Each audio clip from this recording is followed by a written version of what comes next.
ज़ाहदान जनूब मशरक़ी Iran का एक बड़ा शहर और सूबा सिस्तान व बलूचिस्तान का दारुल हुकूमत है। ये शहर पाकिस्तान और अफ़गानिस्तान की सरहदों के करीब वाक़ है, जो उसे ख़त्े में एक अहम तिजारती और नक़्ल व हमल का मरकज़ बनाता है।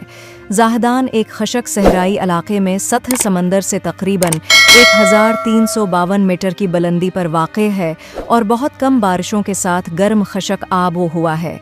ये शहर बुनियादी तौर पर 20वीं सदी में तैयार हुआ, एक छोटे से गांव से बढ़कर एक बड़े सूबाई दारुल हुकूमत में तब्दील हुआ और आज उसकी आबादी तकरीबन 5,80,000 अफराद पर मुश्तमिल है। इसकी आबादी में बुनियादी तौर पर बलूच, सिस्तानी और फ़ारसी कम्युनिटीज़ शामिल हैं, जिनमें सुन्नी और शिया दोनों रवायात हैं।